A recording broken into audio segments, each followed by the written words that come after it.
Okay चालो આપણે rotational motion પૂરું કર્યું હતું। હવે આજે કયું ચેપ્ટર ચાલુ કરવાનું છે? ગ્રેવિટેશન। કયું કરવાનું છે? ગ્રેવિટેશન। ગ્રેવિટેશન ગ્રેવિટેશન એટલે શું થાય? ગુરુત્વાકર્ષણ। શું થાય? નીટમાં કેટલા એમસીક્યુ પૂછાય? એક એમસીક્યુ પૂછાય લગભગ। કેટલો? એક एमसीक्यू। ओके आ चैप्टर मांथी एक एमसीक्यू पूछाय। क्या टॉपिक मांथी વધારે આવે? હે क्या टॉपिक मांथी વધારે આવે एमसीक्यू? ઈ આપણે હમણાં ગણશું ને નીટના દાખલા તે તમને કહીશ। પહેલા ચાલવા દે થોડુંક, ચાલી જાય પછી કહું ને। ઓકે હાલ ડાયરેક્ટ શરૂઆત જ કરીએ આપણે। શરૂઆત ક્યાંથી થાય? ગુરુત્વાકર્ષણનો નિયમ જે અત્યારે જેણે એક વખત ચોપડી વાંચી હોય ને બધાને ખબર જ હોય। શું હોય? F बराबर G m1 m2 छेदमा r²। શું હોય કે ગુરુત્વાકર્ષણનું બળ દળના ગુણાકારના સમપ્રમાણમાં અને અંતરના વર્ગના વ્યસ્ત પ્રમાણમાં હોય। દાખલા તરીકે બે બળ હોય તો ગુરુત્વાકર્ષણનું બળ કેવા પ્રકારનું બળ છે? આકર્ષી પ્રકારનું છે। કેવું છે? આકર્ષી પ્રકારનું છે। ઓકે તો શું થાય? બે દળ હોય તો એના વચ્ચે આકર્ષણ થાય એને શું કહેવાય? ગુરુત્વાકર્ષણ બળ કહેવાય। તો F બરાબર શું સૂત્ર આવશે? G m1 m2 by r²। r શું છે? બંનેના વચ્ચેનું અંતર। એકનું દળ m1 બીજાનું દળ m2। તો g નું મૂલ્ય કેટલું આવે? આ યાદ રાખવાનું છે। ગુરુત્વાકર્ષણ અચળાંક 6.67 ગુણ્યા 10⁻11 ન્યૂટન મીટર સ્ક્વેર પ્રતિ kg - 2। ઘણી વખત તમને યુનિટમાં તમને એનો શું પૂછાય છે? પારિમાણિક સૂત્ર પૂછાય છે। m-1 L3 T-2। તારું કે તમને આવડશે? આવડશે ને? g ગોતો તો શું કરવું પડે? g બરાબર f r² by m1 m2 આ રીતે કરવું પડે ને। તો આના ઉપરથી પારિમાણિક સૂત્ર આવડી જશે। ઓકે તો આપણે એમાં વધારે ટાઈમ વેસ્ટ કરતા નથી। ગુરુત્વ પ્રવેગ આપણે અત્યારે લગી ઘણા બધા દાખલા ગણ્યા। બધા શું વાપરીએ? g વાપરીએ ને। શું વાપરીએ? Small g। અત્યારે લગી આપણે બધામાં કેટલું લીધું હતું? 9.8। શા માટે? અત્યારે લગી આપણે બધું ગણ્યું એ પૃથ્વીની સપાટીની નજીકનું બધું લીધેલું હતું। હવે આ 9.8 આપણે અત્યારે લગી વાપરતા હતા પણ આપણને ખબર નહોતી કે 9.8 આવ્યું કઈ રીતે। તો આપણે હવે ઈ જોવાનું છે કે 9.8 કઈ રીતે આવ્યું। તો ગુરુત્વાકર્ષણ બળના કારણે પદાર્થમાં ઉદ્ભવતા પ્રવેગને શું કહેવાય? ગુરુત્વ પ્રવેગ। આ તો તમને ખબર જ છે। આ દાખલા કે m દળ હોય સ્મોલ m તો ગુરુત્વાકર્ષણ બળના કારણે કેટલું બળ ઉદ્ભવે? F બરાબર G m બાય r²। એ આપણે હમણાં સૂત્ર જોયું। જો શું છે? પદાર્થ અહીંયા હોય, દાખલા કે આ પદાર્થ છે તો આ ગુરુત્વ પ્રવેગ લાગે તો કયા બે વચ્ચે લાગતું હશે? એક તો આ પોતા પદાર્થ અને બીજું શું હોય? નીચે પૃથ્વી હોય ને। કોના વચ્ચે લાગતું હોય? પદાર્થ અને પૃથ્વી વચ્ચે લાગતું હોય તો પૃથ્વીના કારણે તો કેપિટલ M શું હશે? પૃથ્વીનું દળ r, પૃથ્વીની ત્રિજ્યા શું હોય? r શું છે? અંતર છે। કોનું? બંનેના દ્રવ્યમાન કેન્દ્ર વચ્ચેનું અંતર। શું લેવાનું? બંનેના દ્રવ્યમાન કેન્દ્ર વચ્ચેનું અંતર। તો સપાટી ઉપર પડ્યો હોય તો કેટલું થાય? આ ત્રિજ્યા જેટલું થાય ને। કેટલું થાય? સપાટી ઉપર પડ્યો હોય તો પૃથ્વીની ત્રિજ્યા જેટલું r। તો આપણને ખબર છે F બરાબર આપણે શું લખીએ? mg લખીએ ને। વજન બળ કેટલું લખીએ? mg। તો mg બરાબર આ કરો તો એક mm ઉડી જાય। તો g નું સૂત્ર યાદ રાખવાનું છે। શું આવશે? g m by r²। શું છે? g m by r²।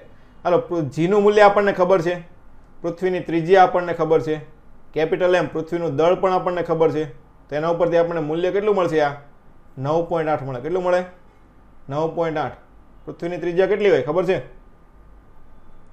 બોલો પૃથ્વીની ત્રિજ્યા લગભગ કેટલી લઈએ? 6400 કિલોમીટર લઈએ ને। અને પૃથ્વીનું દળ આપણે હમણાં નીચે ગોતશું હમણાં થોડાક સમયમાં। ઓકે બીજું ઘનતાના સ્વરૂપમાં। કના સ્વરૂપમાં? ઘનતાના સ્વરૂપમાં પણ ઘણી વખત દાખલા આવે છે। શું છે? ઘનતાના સ્વરૂપમાં। જો હું લખે g બરાબર અહીં બાજુમાં લખું છું g m બાય r²। તો m શું છે? પૃથ્વીનું દળ। પણ દર વખતે આપણે પૃથ્વી આપેલી હોય નહીં, બીજું કઈ કઈ આપી દીધું હોય તો દળ બરાબર શું લખે? ઘનતા બરાબર દળ ભાગ્યા કદ। તો દળ બરાબર શું લખીએ? રો ઇન્ટુ વી। હાલો પૃથ્વીને આપણે શું લઈએ છીએ? ગોળો લઈએ ને તો ગોળાનું કદ 4/3 પાઈ આર ક્યુબ. તો અહીંયા મૂકો તો શું થાય? જી ઇન્ટુ રો 4/3 પાઈ આરનો ઘન છેદમાં આરનો સ્ક્વેર. તો 2 ઘાત ઉડી જાય તો શું છે અહીંયા? 4/3 પાઈ જી રો આર એટલું વધે ને. તો આ કોના સ્વરૂપમાં આવી ગયું? ઘનતાના સ્વરૂપમાં.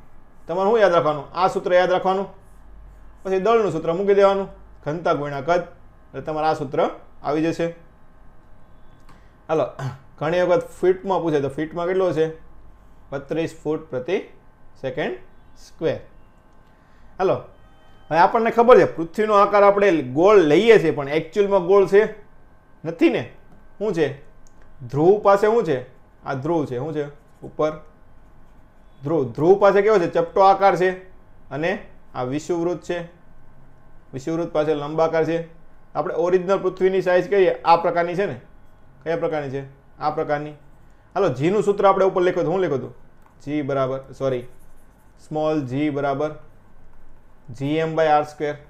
તો જો ગુરુત્વાકર્ષણ અચળાંક અચળ હોય, પૃથ્વીનું દળ એટલે ફરવા નથી, તો જી કોના ઉપર આધાર રાખશે? 1/r² ઉપર આધાર રાખે. હાલો, આકૃતિ ઉપરથી જો તો ધ્રુવ પાસેનું અંતર કેવું છે? આ ધ્રુવ પાસેનું અંતર છે આર. ધ્રુવ કેવું છે? આર વિષુવવૃત્ત કરતા કેવું છે? વધારે છે કે ઓછું છે? ફરીથી લખી નાખીએ. આર વિષુવવૃત્ત કેવું છે? ધ્રુવનું અંતર કેવું છે? ઓછું છે ને. કેવું છે? ઓછું. તો જો આરના વર્ગના વ્યસ્ત પ્રમાણ હોય તો ગુરુત્વ પ્રવેગ ક્યાં વધારે હશે? ધ્રુવ પાસે વધારે છે ને. અંતર ઓછું એટલે ગુરુત્વ પ્રવેગ વધારે. કેવો છે? વધારે હશે. તો યાદ રાખવાનું, તમને ઓપ્શનમાં ઘણી વખત આના MCQ પૂછી નાખે. શું કે પૃથ્વીની સપાટી પર કઈ જગ્યાએ ગુરુત્વ પ્રવેગનું મૂલ્ય સૌથી વધારે હોય? કઈ જગ્યાએ હોય? ધ્રુવ પાસે હોય. કઈ જગ્યાએ? ધ્રુવ પાસે. ને સૌથી ઓછું વિષુવવૃત્ત પાસે હોય છે. પણ જો આ બંનેનો તફાવત લઈએ ને, તફાવત કેટલો આવે છે?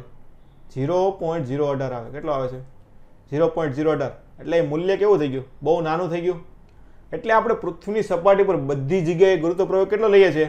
9.8. કેટલો લઈએ છીએ? 9.8. એમાં આપણે કોઈ ફરક કરતા નથી, કેમ કે આ તફાવત કેવો આવે છે? ઘણો બધો નાનો. ઓકે, હાલ હવે પૃથ્વીની સપાટીની ઉપર જઈએ કે નીચે જઈએ તો ગુરુત્વ પ્રવેગમાં ફેરફાર થાય. કેમ કે જી કોના ઉપર આધાર રાખે છે? જી ચલે છે 1/r². આર બદલાશે તો જી બદલાવાનો છે. હલો, અત્યાર લગી આપણે કરતા હતા, શું કરતા હતા કે 500 મીટરથી ફેંકા, 200 મીટરથી ફેંકા.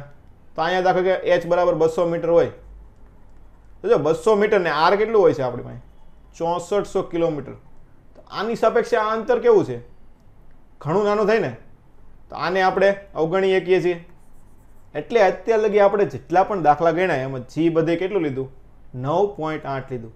પણ અત્યાર લગી 200 મીટરની જગ્યાએ એમ કહી દીધું કે 500 કિલોમીટર હોય. શું છે? 500 કિલોમીટર ઊંચાઈ લીધી. તો જો હવે આ મૂલ્ય નાનું થશે નહીં. તો ઊંચાઈને હવે આપણે કન્સિડર કરવું પડશે. ઓકે, તો હું કીધું જીએ કે ઉપર જાય કે નીચે જાય મારું મૂલ્ય ઘટશે. આપણે એમ કહીએ ને, કોઈ પણ માણસ હોય શું કે લિમિટમાં રહેવાનું. શું જાય? પોતાની લિમિટ કરતાં ઉપર જાય તો પણ નુકસાન થાય, નીચે જાય તો પણ નુકસાન થાય ને. તો શું લેવાનું? લિમિટમાં હોય એટલે સપાટી પર હોય ત્યારે જીનું મૂલ્ય કેવું હોય? મહત્તમ હોય. સપાટીની ઉપર જાય કે સપાટીની નીચે જાય એનું મૂલ્ય શું થવાનું છે? ઘટવાનું છે. ચાલો, કેટલો ફેરફાર થાય એ જોઈએ. આની ઉપરથી ઘણી વખત દાખલા હોય છે. શું છે? gm/r² સપાટી પર હોય ત્યારે આપણને ખબર છે, આપણે 9.8 લખીએ છીએ. હવે દાખલા કે સપાટીથી h ઊંચાઈ ગયો તો કુલ અંતર કેટલું થયું? આ r + h થાય. કેટલું થાય? r + h. હવે બંનેનો ભાગાકાર કરી નાખો તો શું થશે? g ડેશ બરાબર અહીંયા શું આવશે? g r છેદમાં r + h². હાલો, આને r વડે ભાગી નાખો તો શું લખાય? g ઉપર 1, 1 + h/r આની 2 ઘાત. આને ઉપર લઈ જાવ તો -2 ઘાત લખાય ને. શું લખાય? 1 + h/r ની -2 ઘાત. જો બાયનોમિયલ સ્વરૂપમાં આવ્યું ને તો અહીં શું ઘાત આપણે વિસ્તરણ કરીએ તો એક ઘાત ડાયરેક્ટ આગળ લઈ લઈએ છીએ તો શું થશે? g 1 - 2h/r.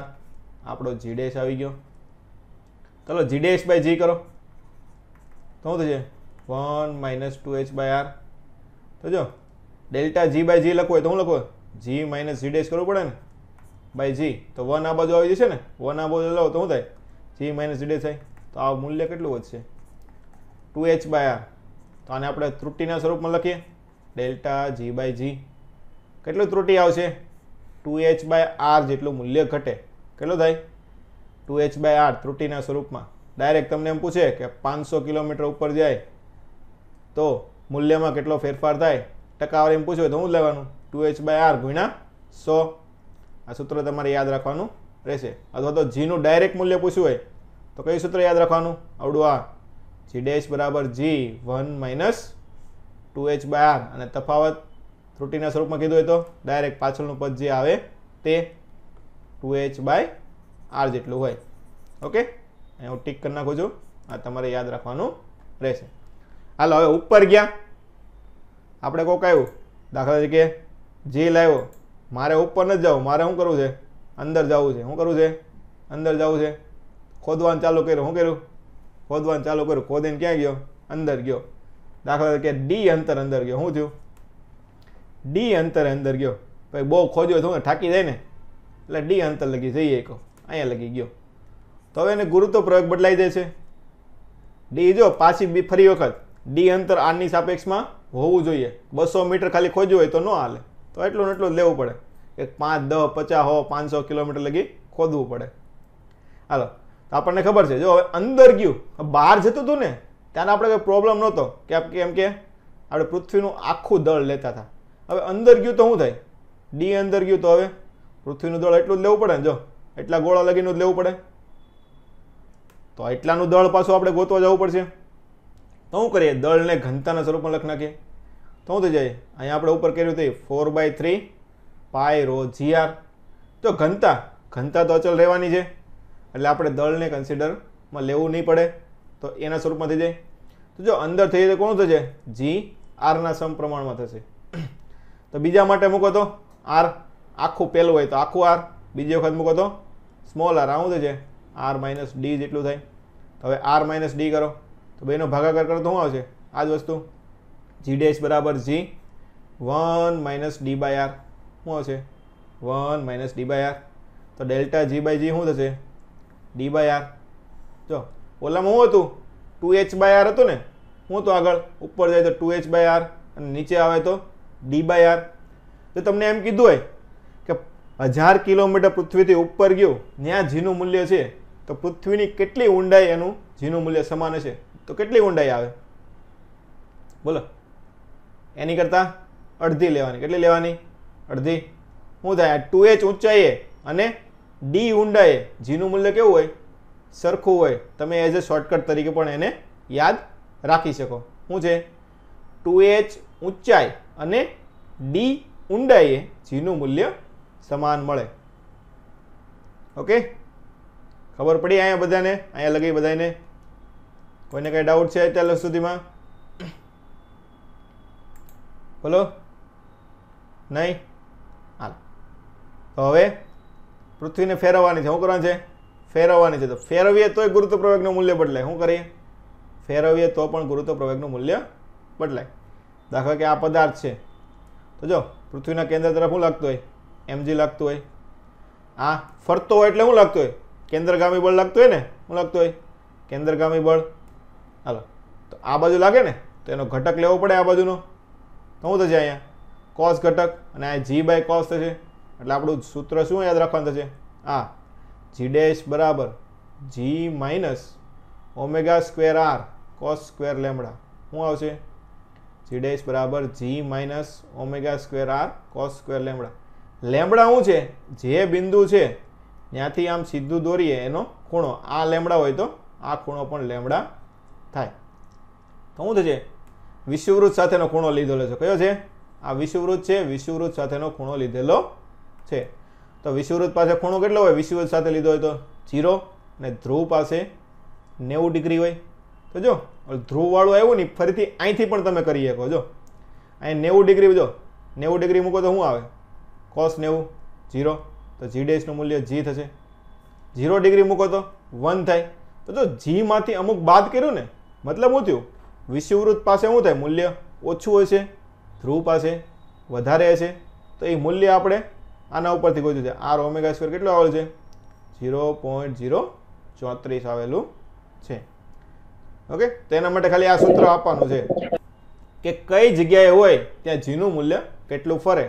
તો હું સૂત્ર લખવાનું, જી ડેશ બરાબર g omega square r cos square lambda. દાખલા કે અમેરિકા અહીંયા આવતું હોય તો અહીંયા એનો ખૂણો વિષુવવૃત્ત સાથેનો ખૂણો લઈ લેવાનો. ખબર પડી? એટલે શું છે? ધ્રુવ સમજાવો ને. હું સમજાવો તો પાછું એકવાર. શું સમજવું છે? આખો ટોપિક આખો હાલો શું કીધું છે? હવે પૃથ્વી ફરતી હોય તો બીજું કયું બળ લાગતું હોય છે? કેન્દ્રગામી બળ લાગે ને. બહાર ન હોય જાય એટલે વજન બળ કેન્દ્રગામી બળને શું કરતો છે? સમતોલન કરતો હોય છે. તો એના ઉપરથી જી ડેશનું સૂત્ર શું આવે છે? G minus omega square r cos square lambda આવે. ખાસ લેમડા ખૂણો કયો લેવાનો? જો આ લેવાનો. દાખલા કે અહીંયા પદાર્થ પડ્યો છે તો જો અહીંયા એક સર્કલ બનતું હોય છે, આ સર્કલ. તો વજન બળ કઈ છે? કેન્દ્ર તરફ હોય ને, પૃથ્વીના કેન્દ્ર તરફ. તો આ અને આ વચ્ચેનો ખૂણો આ લેમડા થાય. પણ જો આ શેપ આમ ઝેડ જેવો થશે તો આપણે મોટા ભાગે ખૂણો કયો લઈએ છીએ? વિષુવવૃત્ત સાથેનો. કયો લઈએ? આ લેમડા થાય. આ વસ્તુ શું છે? આ વિષુવવૃત્ત છે. શું છે? વિષુવવૃત્ત. તો હું લઈ લેવાનો ડાયરેક્ટ વિષુવવૃત્ત સાથેનો ખૂણો લઈ લેવાનો. તો ગમે ત્યારે તમે કીધું કે વિષુવવૃત્ત સાથેનો એટલો ખૂણો, તો ઘણી વખત રકમમાં શું આપે? ધ્રુવ સાથેનો ખૂણો આપે. તો 90 માઇનસ કરી નાખવાનો. ઓકે, તેના માટે આ સૂત્ર યાદ રાખવાનું છે, g minus omega square r cos square lambda. આનું આપણે ઉપર જોયું ને એ પ્રમાણે કે ધ્રુવ ઉપર કેવો છે? મહત્તમ હોય અને વિષુવવૃત્ત પાસે કેવો છે? મૂલ્ય ઓછું હોય. એ આના ઉપરથી પણ તમે સાબિત કરી શકો. આગળ પૃથ્વીનું દળ અને ઘનતા. મેં તમને હમણાં કીધું ને આપણે પૃથ્વીનું દળ હમણાં ગોતશું. તો દળ ગોતી હાલો. તો જી આપણને ખબર છે જીનું મૂલ્ય GM બાય આર સ્ક્વેર. જી આપણે ગોત્યો હતો કેટલો હતો? 9.8 ગોત્યો હતો ને. તો જો આર ખબર છે આપણને કેટલું હોય? 6400 કિલોમીટર. જી ખબર છે શું છે? ગુરુત્વાકર્ષણ અચળાંક 6.67 ગુણ્યા 10⁻11. તો આ બધી કિંમતો આપણે મૂકશું તો પૃથ્વીનું દળ આપણે લગભગ કેટલું આવશે? 10⁻25 જેટલું આવે. કેટલું આવે? 10⁻25 કિલોગ્રામ. એટલી ભાર પૃથ્વી છે. હવે ઘનતા માટે ઘનતાનું સૂત્ર આપણે તાર્યું હતું ને. શું હતું? 4/3 પાઈ રો જી આર. પાઈનું ખબર હોય આપણને. ઘનતા આપણે ગોતવાની છે. જી ગુરુત્વાકર્ષણ અચળાંક, આર ત્રિજ્યા, બધી વસ્તુ આપણને ખબર છે. એ મૂકી દો તો પૃથ્વીની ઘનતા કેટલી આવે છે? 5478 આવે છે. કેટલી આવે છે? 5478 કિલોગ્રામ પ્રતિ મીટર ક્યુબ. ઓકે, યાદ ન રહે તો તમારે સૂત્રમાં કિંમત મૂકીને ગણી નાખવાનું. હાલો, હવે ઇમ્પોર્ટન્ટ ટોપિક ચાલુ થાય છે, ગુરુત્વ તીવ્રતા. ઇમ્પોર્ટન્ટ શા માટે છે? કેમ કે આ ચેપ્ટરમાં આવશે અને 12મા ધોરણમાં પણ આ પ્રકારનું સેમ ટુ સેમ આપણે ભણવાનું આવશે. અહીં ગુરુત્વ ક્ષેત્ર આવે ત્યાં શું આવે? 12માં વિદ્યુત ક્ષેત્ર આવે ને. શું આવે? વિદ્યુત ક્ષેત્ર. તેમાં વિદ્યુત ક્ષેત્રની તીવ્રતા આવશે. એ બધી વસ્તુ સિમિલર જ છે. આમાં જે પણ સૂત્ર જોશું ને આપણે અહીંયા, એ બધા સેમ ટુ સેમ સિમિલર સૂત્ર બધા આપણે ઇલેક્ટ્રોસ્ટેટિક્સમાં પાછા આવશે. ને આ બળનું સૂત્ર શું આવે? કે Q1 Q2 by R square. જો આમાં આપણે બળનું સૂત્ર આવ્યું, શું આવ્યું હતું? G m1 m2 by R square. Similar થયું. એ રીતે બધાય સૂત્ર આની જેવા સિમિલર ત્યાં હશે. હાલો, તો પહેલા તો ગુરુત્વ તીવ્રતા પણ હું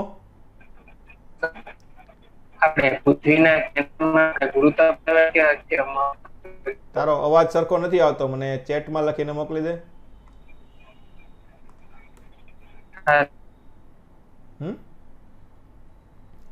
હાલ, ગુરુત્વ તીવ્રતા કોને કહેવાય? એકમ દળના પદાર્થ પર લગાવેલું ગુરુત્વાકર્ષણ બળ. એટલે શું છે? એક m દળનો પદાર્થ હોય તો બીજો કઈ લઈ લેવાનો? m બરાબર 1 કિલો લઈ લેવાનો. શું લઈ લેવાનો? 1 કિલો. એટલે એકમ દળ એટલે m વડે ભાગવું પડશે ને. શું આવશે? f by m. શું કરવું પડશે? f બાય m કરવું પડશે. તો m ઉડી જાય તો શું સૂત્ર આવે ગુરુત્વ તીવ્રતાનું? gm by R square. ઓલામાં આપણે શું આવશે? 12મા ધોરણમાં વિદ્યુત તીવ્રતા આવશે. શું આવશે? વિદ્યુત ક્ષેત્રની તીવ્રતા. એ પણ આ રીતનું છે. શું આવે એમાં k/r². સિમિલર સૂત્ર જ આવશે બધાય. ઓકે, હાલ શું કીધું છે? પૃથ્વીના કેન્દ્રમાં ગુરુત્વ પ્રવેગ કેટલો થાય? પૃથ્વીના કેન્દ્ર આગળ કેટલો હોય? ડી કેટલો થઈ જાય? 0 થઈ જાય ને, તો ગુરુત્વ પ્રવેગ કેટલો થાય? બોલો, સૂત્ર છે જો અહીંયા શું છે? આ સૂત્ર છે g' બરાબર g1 - d/r. પૃથ્વીના કેન્દ્ર આગળ કઈ બળ લાગે નહીં, 0 લખવાનું. ઓકે, ડેલ્ટા g કેટલું થાય? 0 હોય તો g લખવાનું. હાલો આગળ, ગુરુત્વ તીવ્રતા જો ખાસ બધાય શેપ લેવાના આવશે. અલગ અલગ શેપ માટે અલગ અલગ સૂત્ર હશે. ગોળો શું છે? પેલો ગોળા માટે ગોળો કેવો લીધેલો છે? ઘન ગોળો છે. કેવો છે? ઘન ગોળો. એટલે અંદર દળ બધી બાજુ હશે. તો બહારની બાજુ સપાટી ઉપર અને અંદરની બાજુ જો શું છે? આપણે પહેલા આપણે સપાટી ઉપર લઈ લઈએ. શું લઈએ? સપાટી ઉપર. તો આપણને ખબર છે r બરાબર શું હોય? gm/r² હોય. અંદરની બાજુ લીધું હોય તો અંદર જો દળ ઘટતું જાય ને, તો ઘનતા ઉપરથી સૂત્ર લેવું પડશે ને. તો શું આવશે? I બરાબર gm/r નો ઘન. અને બહારની બાજુ એનું અંતર, બહારની બાજુ તો દળ આખું આવશે, એટલે એમાં કઈ ફેરફાર કરવાનો નહીં. જે સૂત્ર છે એનું સૂત્ર gm/r². જેટલું અંતર હોય એટલું અંતર. જો ખાસ આ બધા ગ્રાફ છે ને, ગ્રાફ ઘણી વખત નીટ, JEE બધી એક્ઝામમાં પૂછાય છે. શું છે? કેન્દ્ર તરફ જઈએ. શું છે? કેન્દ્ર તરફ એટલે એના કેન્દ્રથી ત્રિજ્યા, એટલે જ્યાં લગી અંદરની બાજુ હોય ત્યાં લગી શું હોય છે? સમપ્રમાણમાં હોય છે. શું હોય છે? gm/r². r બરાબર r લગી શું કેવું હોય છે? સમપ્રમાણમાં હોય છે. પછી અહીંથી શું થાય છે? આ રીતનું વ્યસ્ત પ્રમાણમાં આલેખમાં આવી જાય છે. ઓકે, I વિરુદ્ધ r નો આલેખ છે. હાલો, ગોળાય કવચ શું છે? ગોળીય કવચ એટલે અંદર કાંઈ ભરેલું હોતું નથી, ખાલી શું હોય? દડો હોય ને, દડો પ્લાસ્ટિકનો દડો લીધો તો શું હોય? અંદરથી ખાલી હોય. ખાલી હોય સપાટી ઉપર ખાલી આવવું હોય છે. તો જો અંદર તો કંઈ દળ છે નહીં, તો દળ ન હોય તો I નું સૂત્ર શું છે આપણી પાસે? gm/r². દળ જ નથી તો I કેવું હશે? 0 હોય ને. m 0 હોય તો I પણ 0 હશે. તો અંદરની બાજુ શું છે? જ્યાં લગી દળ ન આવે ત્યાં લગી કેવું આવે? 0 આવશે. કેવું આવશે? 0. અને પછી r ના વ્યસ્ત પ્રમાણમાં શું છે? r² ના વ્યસ્ત પ્રમાણમાં થાય ને. શું થાય પછી? r² ના વ્યસ્ત પ્રમાણ. તો વ્યસ્ત પ્રમાણનો આલેખ આ રીતનો આવે આમ. ઓકે, આ રીતનું ગોળીય કવચમાં થશે. હવે રિંગ, રિંગની અક્ષ ઉપર કેન્દ્ર આગળ શું થાય? આ રિંગનું કેન્દ્ર લીધું હોય તો શું થાય? કેન્દ્ર આગળ કઈ દળ આવે? ન આવે ને. શું આવે? કેન્દ્ર આગળ કઈ દળ આવે નહીં, તો શું થશે? 0. કેન્દ્ર આગળ કેટલું હોય? 0 હોય. અક્ષ ઉપર, અક્ષ ઉપરનું સૂત્ર યાદ રાખવાનું છે. gmr છેદમાં a² + r²/3/2. એ શું છે? રિંગની ત્રિજ્યા છે. શું છે? આ એ છે. r શું છે? રિંગના કેન્દ્રથી અંતર. આવડું આ. તો આના રિંગના કેન્દ્રથી અમુક અંતરે આપણે ગોતવાનું હોય તો એનું સૂત્ર તમારે યાદ રાખવાનું છે. gmr છેદમાં a² + r²/3/2. આગળ તકતી માટે શું છે? એની વસ્તુ, પણ આ વખતે શું છે? તકતી. તકતી કેવી હોય? દળવાળી હોય. તો એના માટેનું સૂત્ર શું થશે? I બરાબર 2gmr/a² બ્રેકેટમાં 1/r minus 1/√r² + a². કેન્દ્ર આગળ તો આપણને ખબર જ છે શું હોય? કેન્દ્ર આગળ કાંઈ દળ રહેવાનું છે નહીં, તો કેન્દ્ર ઉપર કેવું થશે? 0 થશે. ઓકે, આમાંથી મોટા ભાગે આપણે બે વધારે કયા પૂછાય છે? ગોળો અને ગોળીય કવચ. આ બે તમને ખાસ યાદ હોવા જોઈએ, કેમ કે એના ઉપરથી તમને ગ્રાફ વાળા ઘડીએ પૂછે છે બધી એક્ઝામમાં. હાલ, એની પછી ગુરુત્વ સ્થિતિમાન શું છે? સ્થિતિમાન. સ્થિતિમાન હોય એટલે શું હોય? અનંત અંતરેથી આપણે ક્ષેત્રમાં લાવવાનું હોય. ગમે ત્યાં સ્થિતિમાન આપણે જોઈએ, વિદ્યુત સ્થિતિમાન હોય એમાં પણ શું હોય? અનંત અંતરેથી આપણે જ્યાં જોતું હોય ત્યાં લગી લાવવા માટેનું હોય. એને કાર્યને શું કહેવાય? ઋણ મૂલ્યને ગુરુત્વ સ્થિતિમાન કહેવાય. આમાં શું છે? દળ છે, તો અનંત અંતરેથી એકમ દળને r અંતરે લાવવું હોય, એના કાર્ય જે થતું હોય એના ઋણ મૂલ્યને શું કહેવાય? ગુરુત્વ સ્થિતિમાન. વી લખાય વોલ્ટેજ તરીકે, સ્થિતિમાન વોલ્ટેજ કહેવાય ને એટલે વી તરીકે લખીએ છીએ. શું આવશે? Minus GM by R. ખાસ ધ્યાન રાખજો શું આવશે? આ minus GM by R. I બરાબર શું આવશે? Minus DV by R. આપણે વિદ્યુત ક્ષેત્રનું સૂત્ર તમને વારાઘડે દાખલા આવે તમને યાદ છે ને, માઇનસ ડીવી બાય ડીએક્સ લખીએ આપણે. શું લખીએ? યાદ છે બધાને કે નથી યાદ?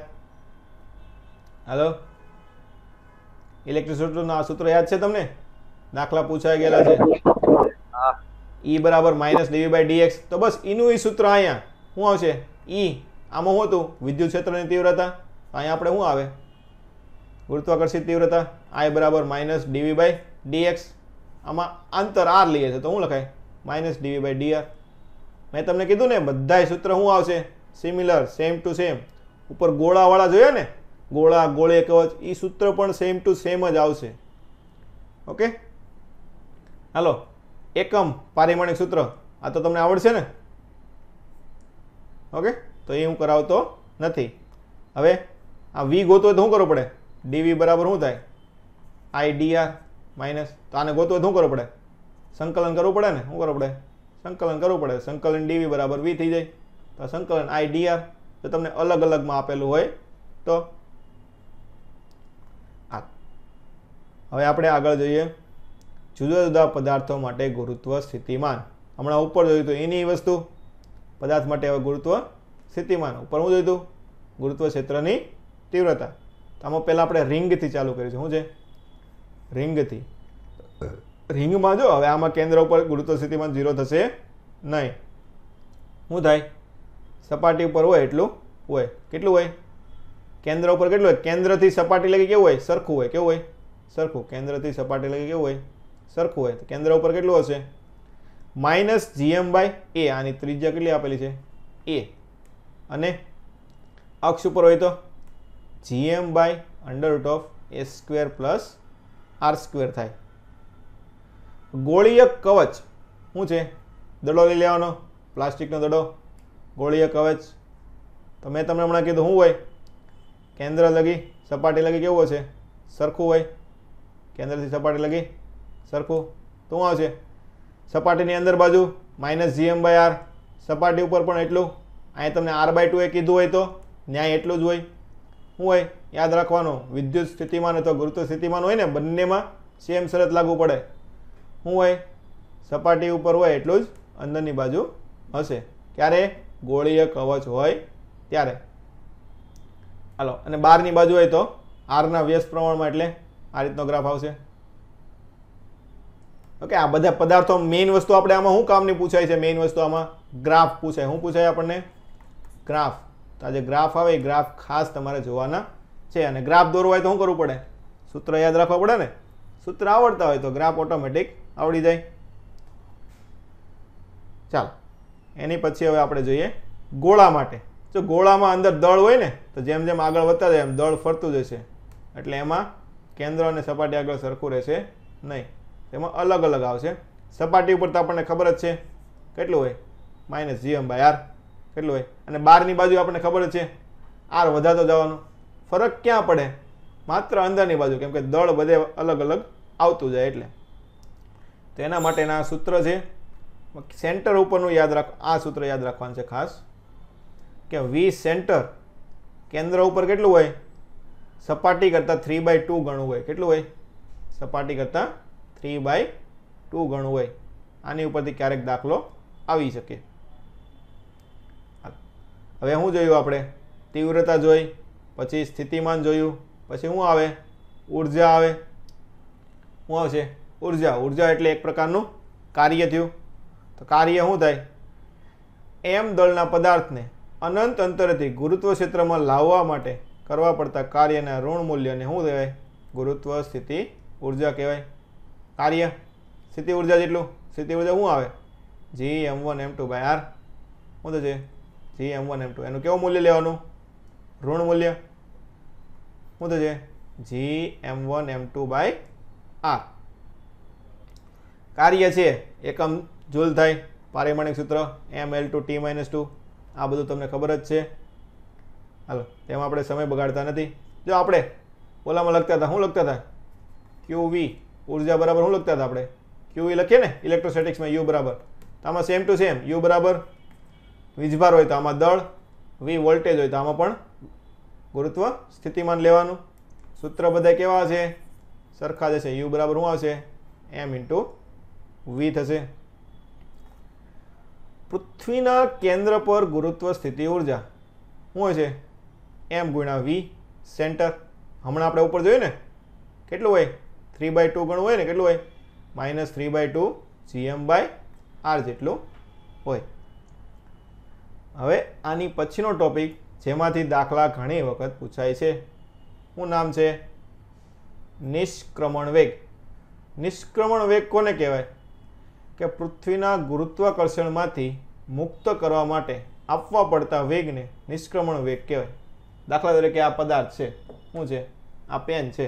આને આમ ઉપર ફેંકું તો પાછી નીચે આવી, પાછી થોડીક વધારે ઓલાથી ફેંકું તો વધારે ઉપર જઈને નીચે આવશે. તો એક એવા વેગથી ફેંકવાની કે પાછી આવી જ ન જોવે. શું કર્યું? અહીંથી ફેંકી દીધી એટલે પાછી આપણી પાસે આવી જોવે નહીં. તો એવા વેગને શું કહેવાય? મિનિમમ જે વેગ હોય એને શું કહેવાય? એને નિષ્ક્રમણ વેગ કે શું કહેવાય? નિષ્ક્રમણ, કે પૃથ્વીની ગુરુત્વાકર્ષણમાંથી બહાર જ નીકળી જાય. ક્યાં આપણે વધારે યુઝ કરીએ? રોકેટ માટે યુઝ કરીએ ને. રોકેટ ફેંકવાનું હોય તો શું કરીએ? અવકાશમાં રોકેટ મોકલો તો શું કરવું પડે? પૃથ્વીના ગુરુત્વાકર્ષણમાંથી બહાર નીકળવું પડે ને. શું થાય? અડધે પોગે ફ્યુલ ખૂટી જાય તો શું આવે? કબનારા નીચે આવે ને. એવું થવું જોઈએ?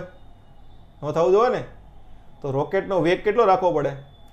નિષ્ક્રમણ ઝડપ કરતાં વધારે વેગથી ફેંકીએ તો શું કરે? ગુરુત્વાકર્ષણમાંથી બહાર નીકળીએ કે નકર નીકળે નહીં. રોકેટ શું લેવા વાપરીએ? સેટેલાઇટ બહાર મૂકવા જવા માટે વાપરીએ છીએ ને. ઓકે, એ આપણે સેટેલાઇટ આગળ આવશે. હાલો, તો શું છે? ફેંકો તો R = R થી ક્યાં વયો જવો જોઈએ? અનંત અંતરે પાછો આવવો જોઈએ નહીં. એટલે સપાટી ફેંકીએ ક્યાંથી આપણે? પૃથ્વીની સપાટી ઉપરથી. R = R, ત્યાંથી અનંત અંતરે. તો જે કાર્ય કરવું પડે એ કયા સ્વરૂપમાં આપણે આપ્યું છે? ફેંકીએ તો વેગ સ્વરૂપમાં આપીએ ને. તો વેગ એટલે કાર્ય હોય તો ગતિ ઉર્જા થશે. તો જે એની સ્થિતિ ઉર્જા હોય એની જેટલી આપણે ગતિ ઉર્જા આપીએ તો જસ્ટ બહાર નીકળી શકે. તો શું થાય? સ્થિતિ ઉર્જા બરાબર ગતિ ઉર્જા. આમાંથી શું થાય? mm કેન્સલ થઈ જાય. તો VE શું આવશે? આ સૂત્ર તમારે યાદ રાખવાનું છે. √2gr. શું યાદ રાખવાનું છે? નિષ્ક્રમણ વેગ VE એટલે શું કહેવાય? એસ્કેપ વેલોસિટી કહેવાય. શું કહેવાય? Escape velocity. VE વડે દર્શાવાય. હું સૂત્ર યાદ રાખવાનું છે? 2g × r. મોટાભાગે પૃથ્વી માટે હોય તો આપણે RE લખીએ છીએ. જો પૃથ્વીની ત્રિજ્યા આપણને ખબર છે 6400 કિલોમીટર. જીનું મૂલ્ય ખબર છે 9.8. એટલે પૃથ્વી માટે નિષ્ક્રમણ ઝડપ આના દાખલા ઘણી વખત પૂછાઈ ગયેલા છે. 11.2 કિલોમીટર પ્રતિ સેકન્ડ. કેટલી છે? 11.2 કિલોમીટર પ્રતિ સેકન્ડના વેગથી ગતિ કરાવીએ ને તો પૃથ્વીમાંથી બહાર જતું રહે, નકર બહાર જાય નહીં. આની કરતાં ઓછો હોય તો બહાર જશે નહીં. ઓકે, આમાં હવે કઈ રીતના દાખલા પૂછાય? એમ કે કોઈ ગ્રહ છે, એની ત્રિજ્યા પૃથ્વી કરતાં એટલા ગણી છે, એમાં ગુરુત્વ પ્રયોગ એટલા ગણો થાય છે, એની ઘનતા એટલા ગણી છે, તો એના ઉપર કેટલી એસ્કેપ વેલોસિટી હશે. ઓકે, તો બંનેને સરખામણીમાં મોટા ભાગે પૂછેલું હોય. તો આપણે દાખલા હમણાં ગણશું ત્યારે તમને વધારે ખબર પડી જશે. તો જો એ માટે ઘનતાનું સૂત્ર પણ અહીંયા મૂકેલું છે. તો તમે ઘનતાના સ્વરૂપમાં પણ તમને ગોતી શકો. કે એમ કીધું કે બીજો એક નવો ગ્રહ ગોચ્યો છે, એની ઘનતા પૃથ્વી કરતાં 5 ગણી છે, એની ત્રિજ્યા પૃથ્વી કરતાં 2 ગણી છે. તો એના માટે એસ્કેપ વેલોસિટી કેટલી હશે? ઓકે, હવે વાયુના અણુની ઝડપ VRMS આપણે કેટીજી ચેપ્ટરમાં આગળ આવશે ત્યારે આપણે ભણીશું. ઓકે, પૃથ્વીની નિષ્ક્રમણ ઝડપ કરતાં ઓછી હોય. શું છે? નિષ્ક્રમણ ઝડપ કરતાં ઓછી હોય એટલે શું થાય? વાયુની ઝડપ વધી ગઈ. શું છે? વાયુની ઝડપ વધી ગઈ તો શું થાય? વાયુ પૃથ્વી ઉપર રહે. બોલો, વાયુની ઝડપ પૃથ્વીની નિષ્ક્રમણ ઝડપ કરતાં વધી ગઈ તો વાયુ પૃથ્વી ઉપર કોઈ દી રહે? જવાબ આપો. વાયુની ઝડપ નિષ્ક્રમણ ઝડપ કરતાં વધારે છે. દર્શનાબેન, વાયુની ઝડપ વધી જાય તો વાયુ શું થાય? બહાર વયો જાય ને. શું જાય? બહાર વયો જાય કે ન વયો જાય? તો બહાર વયો જાય તો શું થાય? વાતાવરણ શક્ય બને? ન બને ને. વાતાવરણ શક્ય બને નહીં. એટલે ઘણા બધા પ્લેનેટ ઉપર વાતાવરણ શા માટે શક્ય નથી? કેમ કે એની નિષ્ક્રમણ ઝડપ કરતાં વાયુની ઝડપ કેવી છે? વધારે છે. એટલે પણ જો ઓછી હોય તો વાયુની ઝડપ ઓછી છે, નિષ્ક્રમણ ઝડપ વધારે છે, તો વાયુને છટકવા દેશે નહીં. વાયુ છટકે નહીં તો ક્યાં રહે? સપાટીની આજુબાજુ રહે ને. તો એવું ક્યાં છે? પૃથ્વી ઉપર છે ને. શું છે? સપાટીની આજુબાજુ વાયુ છે, એટલે આપણે વાતાવરણ ફીલ કરી શકીએ છીએ. પણ ચંદ્ર ઉપર એવું છે નહીં. ચંદ્ર ઉપર શું છે?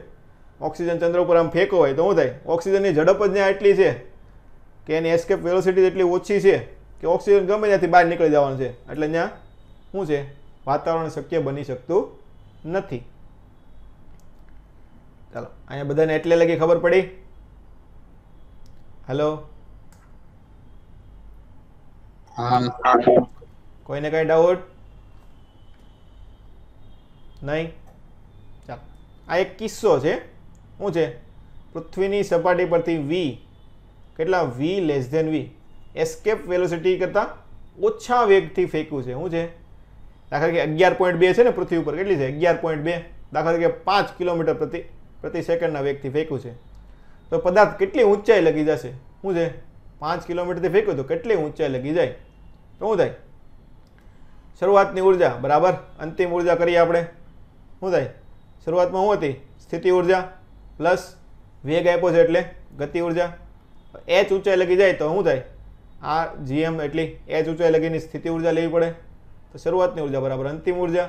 ઓકે, તો આને આપણે સોલ્વ કરશું તો આપણે કેટલું આવશે? h બરાબર v² r ઇન્ટુ v² છેદમાં ve² માઇનસ v². આ શોર્ટકટ્સ તરીકે તમારે યાદ રાખવાનું રહેશે. તમને એમ કીધું કે 5 કિલોમીટર પ્રતિ સેકન્ડની ઝડપથી ફેંકે તો કેટલી ઊંચાઈ લગી જાય, તો ડાયરેક્ટ તમે આ સૂત્ર ઉપરથી ગણી શકો. હું યાદ રાખવાનું છે? h બરાબર r ઇન્ટુ v² છેદમાં ve² માઇનસ v². શોર્ટકટ છે. ઓકે, નકર તમારે શું કરવું પડે? અહીંયા આપણે ગણ્યું એ રીતનું શું કરવું પડે કે શરૂઆતની ઉર્જા અને અંતિમ ઉર્જા સરખાવવી પડે. એના ઉપર તમે તારવી શકો. હાલો, એસ્કેપ વેલોસિટી કેટલી થાય? જો બીજું આ એસ્કેપ વેલોસિટીનું સૂત્ર √2gm/r. શું છે? √2gm. એ ઉપર આપણે આવી ગયો ને. ઓકે, હવે પૃથ્વીની સપાટી કરતાં v ગ્રેટર ધેન ve એટલે શું છે? એસ્કેપ વેલોસિટી કરતાં વધારે ફેંકો. એસ્કેપ વાળી કેટલી છે? 11.2. દાખલા તરીકે 15 કિલોમીટર પ્રતિ સેકન્ડના વેગથી ફેંકો તો અવકાશમાં યોજે છે. તો અવકાશમાં જે છે તો શું છે? અમુક ઉર્જા ક્યાં વપરાશે? પૃથ્વીમાંથી બહાર નીકળવા માટે વધારેની ઉર્જા કયા સ્વરૂપમાં છે? અવકાશમાં જે છે તો ગતિ ઉર્જા સ્વરૂપે છે ને. તો શું થાય? શરૂઆતની ઉર્જા બરાબર અંતિમ ઉર્જા. તો શું થાય? શરૂઆતમાં ગતિ ઉર્જા સ્વરૂપે આપી હતી પ્લસ એની સ્થિતિ ઉર્જા છે. અવકાશમાં જે છે તો પૃથ્વીના કારણે સ્થિતિ ઉર્જા તો કાંઈ રહેવાની છે નહીં, તો ખાલી શું હોય? ગતિ ઉર્જા હોય. તો એનો વેગ કેટલો થાય? √v² minus ve². કેટલો આવશે? Direct √v² minus ve². Okay, તમને એમ ફેંકું કે 15 કે 20 કિલોમીટર પ્રતિ સેકન્ડની ઝડપથી ફેંકી હોય તો અવકાશમાં એ પદાર્થ કેટલી ઝડપથી ટ્રાવેલ કરશે એમ. તો શું આવશે? √v² minus ve². ચાલો, જે પદાર્થનો નિષ્ક્રમણ વેગ પ્રકાશના વેગ જેટલો હોય એને બ્લેક હોલ કહેવાય. બ્લેક હોલ આપણે કોને કહીએ છીએ? કે જેમાંથી પ્રકાશ બહાર નીકળી શકતો નથી. એટલે શું થાય? પ્રકાશનો વેગ એના નિષ્ક્રમણ વેગ કરતાં કેવો થઈ ગયો? ઘટી ગયો ને. કેવો થયો? ઘટી ગયો. એટલે પ્રકાશ બહાર નીકળી શકતો નથી. તેને આપણે શું કહીએ છીએ? બ્લેક હોલ કહીએ છીએ. તો c બરાબર શું થાય? વેગ બરાબર નિષ્ક્રમણ વેગનું સૂત્ર ખબર છે? v બરાબર આપણે શું લખ્યું હતું? √2gm/r. તો એ કોના જેટલો થઈ જાય? પ્રકાશના વેગ જેટલો. તો શું બની જાય? શું બને? આ સૂત્ર બની જાય ને. તો જો મોટા ભાગે શું હોય છે? ત્યાં ગ્રેવિટેશનલ ફોર્સ કેવું હોય છે? એટલું પ્રબળ હોય છે. શું હોય છે? ગુરુત્વાકર્ષણ બળ એટલું પ્રબળ હોય છે કે પ્રકાશને ખેંચીને પાછો લાવે. શું કરે? પ્રકાશને ખેંચીને પાછો લાવે, બહાર નીકળવા દેતું નથી. એટલે એને બ્લેક હોલ કહેવાય કે એમાં જે નાખો હોય બધું અંદર જ જાય, કોઈ દી કાંઈ બહાર નીકળે નહીં. ચાલો, હવે કેપ્લરના નિયમો શું છે? કેપ્લરના નિયમો 3 નિયમો છે. આના ઉપરથી પણ ઘણી વખત દાખલા પૂછાય છે. મોટાભાગે આપણે કયો નિયમ આવશે? બીજો અને ત્રીજો નિયમ વધારે કામમાં આવશે. પહેલો શું કીધું છે? ગ્રહ સૂર્યની આજુબાજુ લંબવૃત્તીય કક્ષામાં ભ્રમણ કરે છે, જેના એક કેન્દ્ર ઉપર સૂર્ય છે. લંબવૃત્તિ એટલે શું થાય? ઇલિપ્સમાં ફરે છે. શું છે? ઇલિપ્સમાં ફરે. ઇલિપ્સના કેટલા કેન્દ્ર હોય? 2 કેન્દ્ર. કેટલા હોય? જો અહીં નીચે આકૃતિ દર્શાવેલી છે ને, ત્યાં તમને દર્શાવું. જો કેટલા હોય? એક અહીંયા હોય, એક અહીંયા હોય. તો એમ કીધું કે ગમે એક કેન્દ્ર ઉપર શું લેવાનું? સૂર્ય હશે. શું છે? એક કેન્દ્ર ઉપર સૂર્ય હશે. ઓકે, તો એનો છે પહેલો નિયમ. એ કાંઈ એટલો બધો ઇમ્પોર્ટન્ટ છે નહીં. બીજો નિયમ, સૂર્ય અને ગ્રહને જોડતી રેખાએ સમાન સમયમાં આંતરેલા ક્ષેત્રફળ સમાન હોય છે. જો આ ખાસ વસ્તુ, દાખલા તરીકે સમાન સમય, દાખલા કે આ પહેલું બિંદુ છે, અહીંથી અહીંયા ગયો તો એટલું ક્ષેત્રફળ બને, આ ક્ષેત્રફળ. અને બીજો એટલા જ સમયમાં, દાખલા કે આ બાજુ આવ્યો, અહીંયા કંઈક એટલા સમયમાં એટલું અંતર કાપ્યું, આ ક્ષેત્રફળ કેવું હશે? સરખું હશે. કેવું હશે? આ બંને ક્ષેત્રફળ કેવા હશે? સરખા હશે. તો ક્ષેત્રીય વેગ, શું છે ક્ષેત્રીય વેગ? એટલે એકમ સમયમાં કાપેલું ક્ષેત્રફળ. તો dA/dt કેવું હોય? અચળ. તો એ કેટલું કાપે? આ ક્ષેત્રફળ ગોતો શું કરવું પડે? r × v/dt. શું થાય? ગુણાકાર લઈ લે ને, r × v/dt/dt. તો શું છે? ½ × rv. L બરાબર શું આવે? mvr, કોણીય વેગમાન. આપણે રોટેશનમાં જોયું હતું ને, તેના ઉપરથી તમે શું જાઓ? r અને v મૂકી શકો. L/2m.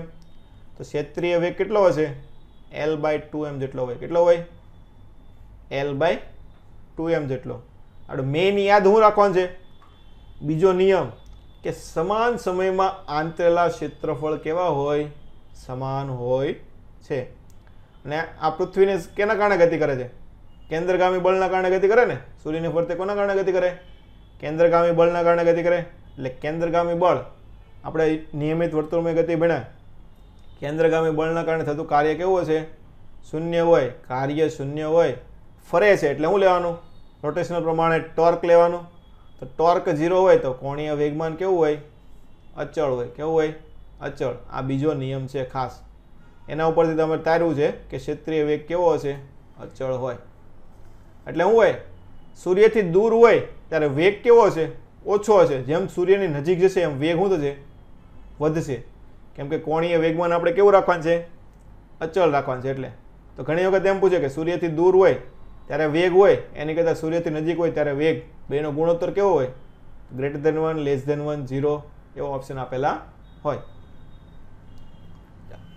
એની પછી ત્રીજો નિયમ. ત્રીજો નિયમ ખાસ, ત્રીજા નિયમ ઉપરથી વધારે દાખલા પૂછાય છે. શું છે? ગ્રહના આવર્તકાળનો વર્ગ અર્ધ દીર્ઘ અક્ષના ઘનના સમપ્રમાણ હોય. શું છે? t² ચલે છે r³ અથવા આ પ્રમાણમાં લઈએ તો આપણે a³.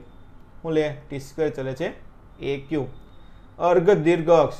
દીર્ઘ અક્ષ શું છે? આની 2 અક્ષ મળે. જો એક આ મળે અને એક આ મળે. તો જે આવડિયા અક્ષ છે, શું છે? આવડિયા અક્ષ છે એના ઘનના સમપ્રમાણમાં. હવે ગોળ લીધું હોય તો, વર્તુળ લઈએ તો શું કરીએ આપણે? t² ચલે છે r³. આની ઉપરથી ઘણી વખત દાખલા હોય છે. ઓકે, આ સૂત્ર તમને ખાસ યાદ હોવું જોઈએ. t² ચલે છે r³. એ શું છે? દીર્ઘ અક્ષ છે. શું છે? સૂર્યથી ગ્રહનું આપણે હવે એ લઈએ તો શું લઈએ? બંને આવે છે ને, તો શું લઈએ છે? એવરેજ લઈએ છે. શું લઈએ છે? r1 r2/2. શું લઈએ? આ એક બાજુની r1 હોય, બીજી બાજુની r2 હોય, તો બંનેની એવરેજ લઈએ છીએ. પૃથ્વી આપણે ગોળ ધારીએ તો શું છે? ડાયરેક્ટ r તમે લઈ શકો. r1 r2 એલિપ્સના સૂત્ર ઉપરથી લખેલું છે a - ae, એટલે કે a1 - e અને a1 + e. એને શું કહેવાય? ઉપકેન્દ્રિતા કહેવાય. શું કહેવાય? ઉપકેન્દ્રિતા. પૃથ્વી માટે મૂલ્ય 0.017 છે. ઓકે, શું છે? 0.017 છે. ઉપકેન્દ્રિતા આપણે નીચે આગળ એક જગ્યાએ કામમાં આવશે. એ હું તમને પછી કહીશ કઈ જગ્યાએ આપણે કામમાં આવશે. હાલ, એની પછી આગળ ગ્રહનો વેગ. શું કરવાનું છે હવે? ગ્રહનો વેગ. હાલો, ગ્રહના નિયમો આપણે જોયા ને. કેપ્લરના નિયમો કોના માટેના છે? સોલાર સિસ્ટમ માટેના, ગ્રહ માટેના. આપણે હમણાં જોયું તો શું હતું? ટોર્ક લાગે છે? નથી લાગતું ને? કે પૃથ્વીને સૂર્યની આજુબાજુ ફરવું હોય તો કાંઈ બળ લાગે? બળ તો લાગે, કેન્દ્રગામી બળ લાગે ને, પણ ટોર્ક લાગે નહીં, કે ઉર્જા બુર્જા કંઈ દેવી પડે નહીં. તો ન લાગે તો શું લાગે? કોણીય વેગમાન સંરક્ષણનો નિયમ.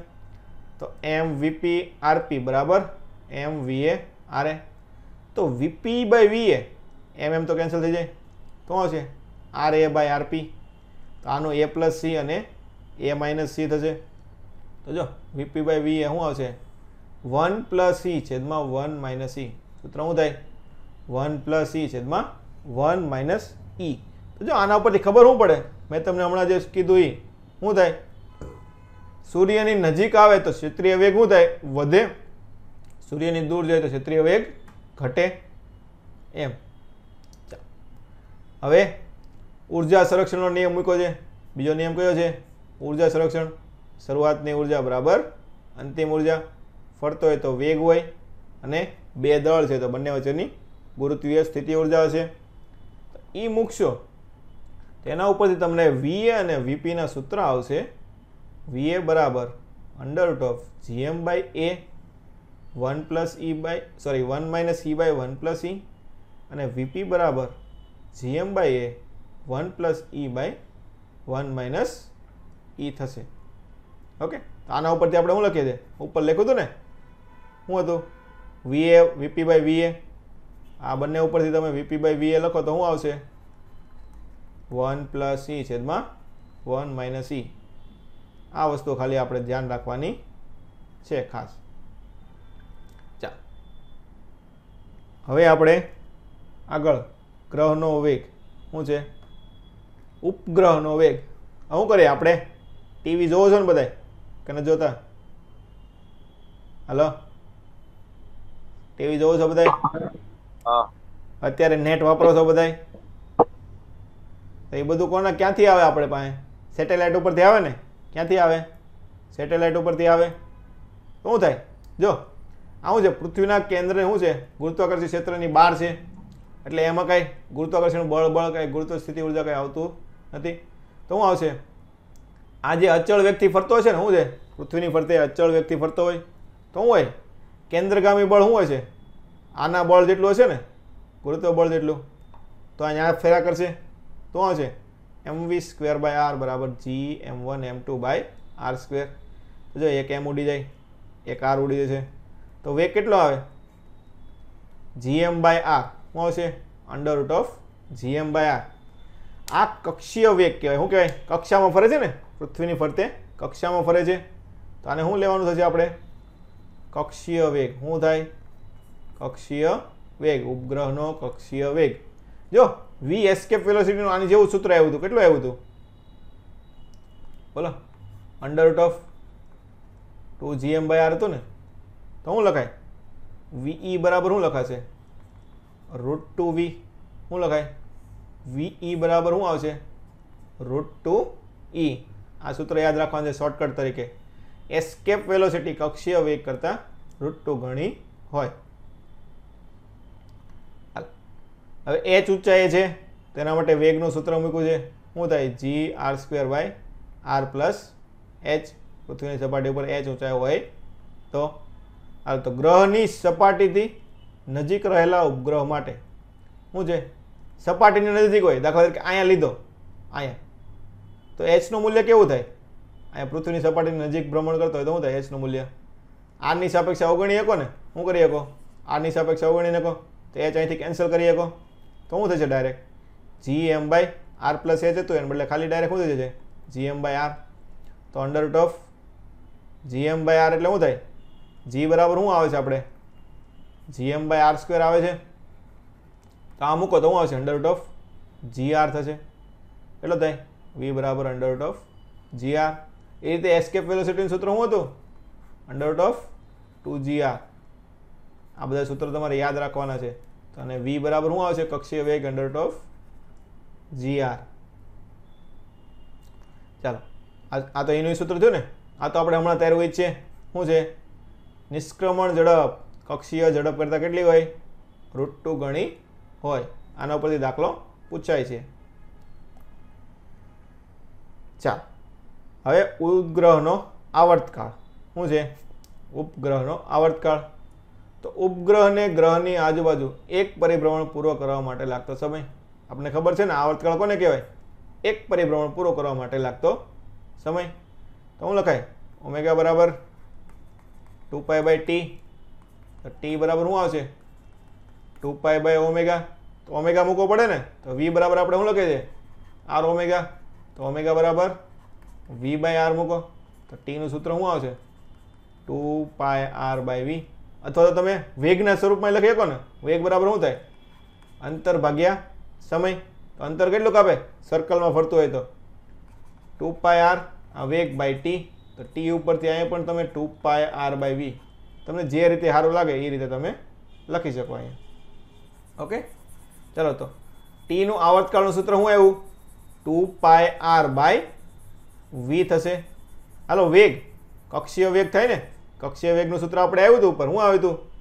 gm/r મૂકી દો gm/r આ r ને અંદર લઈ જાઓ તો શું છે r નો ઘન તો જો ઉપર આગળ સૂત્ર આવ્યું હતું એના જેવું જ તે t² ચલે છે r નો ઘન કેપ્લરનો નિયમ આવ્યું હતું ને શું હતું જેમ સૂર્યની આજુબાજુ પૃથ્વી ગતિ કરતી હોય એમ શું હોય પૃથ્વીની આજુબાજુ ઉપગ્રહ ગતિ કરતા હશે તો શું સૂત્ર યાદ રાખવાનું t² ચલે છે r3 શું છે મેઇન વસ્તુ આમાંથી ઉપગ્રહના આવર્તકાળ માટે મેઇન સૂત્ર t² ચલે છે r3 આના જ દાખલા પૂછાય છે હાલો નીચે એની નીચે બે શોર્ટકટ આપણને આપેલા છે શોર્ટકટ શું છે કે પૃથ્વી અને ઉપગ્રહની ભ્રમણની દિશા એક જ હોય શું છે એક જ દિશામાં ભ્રમણ કરતા હોય તો સાપેક્ષ આવર્તકાળનું સૂત્ર છે t બરાબર ts t છેદમાં t માઇનસ ts શું છે ts t છેદમાં t માઇનસ ts t શું છે પૃથ્વીનો આવર્તકાળ છે શું છે પૃથ્વીનો આવર્તકાળ અને ts સેટેલાઇટનો આવર્તકાળ શું છે એટલે ઉપગ્રહનો આવર્તકાળ ઓકે અને જો બંને વિરુદ્ધ દિશામાં ગતિ કરતા હતા નીચે શું કરી નાખવાનું પ્લસ કરી નાખવાનું બાકી કઈ ફરક છે નહીં આ ક્યારેક તમને પૂછી નાખે તો એના માટેનું શોર્ટકટ સૂત્ર છે એક દિશામાં ગતિ કરતા હોય કે વિરુદ્ધ દિશામાં ગતિ કરતા હોય ચાલ હવે ભૂસ્થિર ઉપગ્રહ શું છે ભૂસ્થિર ભૂ એટલે શું કહેવાય બોલો ભૂ શું કહેવાય ભૂનો મતલબ ભૂસ્થિર જમીન કયો ને શું થાય જમીન આપણે જમીન ઉપરથી આમ સેટેલાઇટ જોતા હોય તો કેવો લાગે સ્થિર લાગે કેવો લાગે સ્થિર લાગે એનો મતલબ શું થયો દાખલા કે આ પૃથ્વી છે અહીં કોઈ માણસ ઊભો છે આ સેટેલાઇટ અહીં ફરે છે શું છે સેટેલાઇટ આમ ફરે છે આ પૃથ્વી પણ ફરતી છે શું છે પૃથ્વી પણ ફરતી છે સેટેલાઇટ પણ ફરે છે જો આને આ વસ્તુ સ્થિર દેખાડવી હોય તો શું કરવું પડે બોલો આ માણસ છે એને આ ઉપરની વસ્તુ સ્થિર દેખાડવી છે તો ક્યારે કઈ રીતે દેખાય એને કઈ કન્ડિશનમાં દેખાય બોલો દીપાંશુભાઈ કઈ કન્ડિશનમાં દેખાશે એને એ વસ્તુ સ્થિર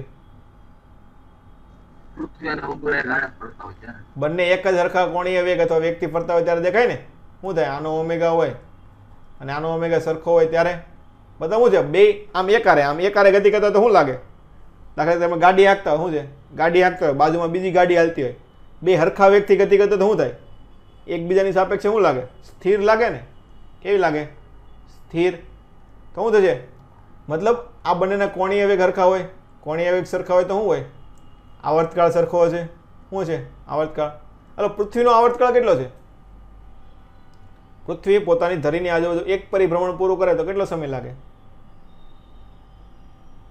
બોલો પૃથ્વી પોતાની ધરીની આજુબાજુ એક પરિભ્રમણ પૂરું કરે કેટલો સમય લાગે 24 કલાક એક દિવસ લાગે ને કેટલો લાગે એક દિવસ લાગે ને આજ રાત થઈ પાછી કાલ રાત થાય તો શું છે એક પરિભ્રમણ પૂરું કર્યું હોય ને કેટલો લાગે 24 કલાક તો ભૂસ્થિર ઉપગ્રહનો આવર્તકાળ કેટલો હોય 24 કલાક હોય કેટલો હોય ભૂસ્થિર એટલે આપણે 24 કલાકમાં ફરતા હોય તો ઉપરનો સેટેલાઇટ પણ 24 કલાકમાં ફરી જવો જોઈએ ઓકે તો ટી ચલે છે t² ચલે છે ટી બરાબર શું આવી જાય છે ડાયરેક્ટ 24 કલાક મૂકી દેવાની 24 કલાકની સેકન્ડનું કેટલી થાય 86400 કેટલી થાય 86400 તો એના ઉપરથી તમે ગોતશો ને તો h બરાબર 6r આવશે શું આવશે 6r। તો પૃથ્વીની સપાટી ઉપરથી 6r ઊંચાઈ ઉપર હોય ત્યારે એનો આવર્તકાળ કેટલો થાય? 24 કલાક થાય। આ તમારે યાદ રાખવાનું છે। આની ઉપરથી દાખલા પૂછાય કે પૃથ્વીના કેન્દ્રથી અંતર કીધું હોય તો કેટલું લેવાનું? 7r। કેટલું? 7r। પણ પૃથ્વીની સપાટી ઉપરથી કીધું હોય, સપાટીથી 6r અંતરે હોય। આપણા જેટલા પણ ભૂસ્થિર ઉપગ્રહો ફરે છે બધાની ઊંચાઈ કેટલી છે? 36,000 કિલોમીટર છે પૃથ્વીથી। કેટલી છે? આપણે અહીંથી 36,000 કિલોમીટર ઉપર સેટેલાઇટ અત્યારે ફરે છે અને એની ઝડપ કેટલી છે? r મળી ગયો 3 કિલોમીટર પ્રતિ સેકન્ડની ઝડપથી ફરે છે। હાલો, કોઈ કંઈક પૂછતું હતું? બોલો, કોણ બોલતું હતું હમણાં? કોઈ નહીં? ચાલો, અહીંયા લગી પહેલા બધાને ખબર પડી? હેલો, કોઈને કઈ ડાઉટ છે અત્યાર સુધીમાં? હવે આપણે અહીંયા લગી રાખીએ, ટાઈમ થોડોક થઈ ગયો છે। હું તમને પહેલા ફરીથી કહી દઉં કઈ કઈ મોસ્ટ ઇમ્પોર્ટન્ટ વસ્તુ છે આમાં આપણે અત્યારે ભણ્યા। એમાં ક્યાંથી શરૂઆત કરી હતી? ગુરુત્વાકર્ષણના નિયમ ઉપરથી। એમાં ગુરુત્વાકર્ષણનું સૂત્ર ખાસ જી કોન્સ્ટન્ટનું મૂલ્ય તમને યાદ હોવું જોઈએ, 6.67 10 - 11। એની પછી હેના દાખલા પૂછાય છે? ગુરુત્વ પ્રવેગ, શું સૂત્ર આવે? gm/r²। એની ઉપરથી ક્યાં કેટલો ફરે? સૌથી વધારે ક્યાં હોય? ધ્રુવ પાસે હોય। હું યાદ રાખવાનું? સૌથી વધુ ધ્રુવ પાસે હોય ને સૌથી ઓછો વિષુવવૃત્ત પાસે હોય। એટલે ધ્રુવ પાસે વજન કરવા જાઓ તો કેવું વજન આવશે? વધારે આવશે। વિષુવવૃત્ત પાસે ઓછું વજન આવે। ઓકે, હવે સપાટી લિમિટ ઉપર જાય કે નીચે જાય શું થાય? ઘટે। કેટલું ઘટશે? ઉપર જાય તો 2h/r। કેટલું? 2h/r। ડેલ્ટા g/g કેટલું આવશે? 2h/r। અને નીચે આવે તો d/r। આ બંને સૂત્ર યાદ રાખવાના છે। હવે કોણીય ઝડપ ફરે તો શું લાગે? કોણીય ઝડપ ફરતો હોય તો કેન્દ્રગામી બળ લાગે। તેના ઉપરથી સૂત્ર શું આવશે? g' = g ω² r cos² lambda. Lambda આપણે શું લઈએ છીએ શોર્ટકટ તરીકે? ડાયરેક્ટ વિષુવવૃત્ત સાથેનો ખૂણો। પછી પૃથ્વીનું દળ અને ઘનતા, એ કાંઈ આપણે એટલું બધું ઇમ્પોર્ટન્ટ છે નહીં। પછી ખાસ ગુરુત્વ તીવ્રતા। હવે આ બધા સૂત્રો કોના જેવા છે? સેમ ટુ સેમ ઇલેક્ટ્રોસ્ટેટિક્સમાં આપણે આવશે એની જેવા। શું થાય? એકમ દળના પદાર્થ પર લાગુ ગુરુત્વાકર્ષણ બળ એટલે ગુરુત્વ તીવ્રતા થશે। એની ઉપરથી આપણે અલગ અલગ શેપ જોયા। ખાસ બે શેપ, ગોળો અને ગોળીય કવચ વારંવાર પૂછાતું હોય છે। JEE-માં પણ પૂછાય છે, નીટમાં પણ પૂછાય, એમ્સમાં પણ ઘણી વખત પૂછાય છે। શું પૂછાય આના ઉપરથી? મેઇન એના ગ્રાફ। શું પૂછાય છે? આના ગ્રાફ। તો ગુરુત્વ તીવ્રતા અને સેમ ટુ સેમ એની વસ્તુ આપણે ગુરુત્વ સ્થિતિમાન બંને માટે ગોળો અને ગોળીય કવચના સૂત્ર અને એના ગ્રાફ કેવા હોવા જોઈએ? ખાસ યાદ હોવા જોઈએ। ઓકે, એની પછી ગુરુત્વ સ્થિતિ ઉર્જા જોયું હતું। સ્થિતિ ઉર્જા શું થાય? Gm1m2/r। એનું કેવું મૂલ્ય? ઋણ મૂલ્ય એટલે માઇનસ। ખાસ માઇનસ નિશાની ધ્યાનમાં રાખવી। ઓપ્શનમાં જો બંને આપેલો હોય ધન માઇનસ તો માઇનસ વાળું મૂલ્ય લેવાનું। પછી બીજો ઇમ્પોર્ટન્ટ ટોપિક નિષ્ક્રમણ ઝડપ। સૂત્ર શું યાદ રાખવાનું? √2gm/r। ઓકે, પૃથ્વી માટે મૂલ્ય 11.2। અને પછી તમને જે પ્રમાણે આપ્યું કે ઘનતા એટલા ગણી થાય, દળ એટલા ગણું થાય, ત્રિજ્યા એટલા ગણી થાય, તો એ ઉપરથી સૂત્ર મૂકીને દાખલો ગણવાનો। ઓકે, એની પછી કેપ્લરના 3 નિયમો જોયા। પહેલો નિયમ લંબવૃત્તીય કક્ષામાં ભ્રમણ કરે છે। બીજો નિયમ ક્ષેત્રીય વેગ અચળ હોય। શું હોય? ક્ષેત્રીય વેગ અચળ। એના ઉપરથી કેના ઉપરથી આવ્યું હતું? કોણીય વેગમાન અચળ હોય એના ઉપરથી। તો હું યાદ રાખવાનું? પૃથ્વીથી સૂર્યથી દૂર હોય ત્યારે વેગ ધીમો હોય, સૂર્યની નજીક આવે ત્યારે વેગ વધારે હોય। એટલે બંને સમાન સમયમાં કાપેલા ક્ષેત્રફળ સમાન થાય। ત્રીજો નિયમ કેપ્લરનો શું છે? શું યાદ રાખવાનું? t² ચાલે છે r³। તો આમાં a³ લઈએ કે એના ઉપરથી એપીસેન્ટર શું કહેવાય? E એટલે એપીસેન્ટર, ઉપકેન્દ્રિતા કહેવાય। ઓકે, એની પછી ગ્રહનો વેગ, શું સૂત્ર યાદ રાખવાનું? √gm/r। શું આવશે? √gm/r કક્ષીય વેગ. સેટેલાઇટ ફરતો હોય તો કક્ષીય વેગ gm/r. એમાં ખાસ બીજું શોર્ટકટ શું છે? એસ્કેપ વેલોસિટી v કરતાં કેટલી હોય? √2 ગણી હોય. પછી ઉપગ્રહનો આવર્તકાળ, એમાં શું સૂત્ર યાદ રાખવાનું છે? t² ચલે છે r³. આની ઉપરથી વધારે દાખલા હોય છે. t² ચલે છે r³ ઉપરથી. પછી 2 શોર્ટકટ તમને કીધા હતા. પછી ભૂસ્થિર ઉપગ્રહ કોને કહેવાય? પૃથ્વી ઉપરથી જોતા સ્થિર દેખાય. તો આવર્તકાળ કેટલો હશે? 24 કલાક. એક MCQ. અને બીજું કઈ જગ્યાએ છે ભૂસ્થિર ઉપગ્રહ પૃથ્વી માટે? સપાટીથી 6r અંતર અને કેન્દ્રથી 7r અંતર. ઓકે. હવે ઉપગ્રહ અને કોણીય વેગમાન એ બધી વસ્તુ આપણે કાલે ફરીથી જોશું.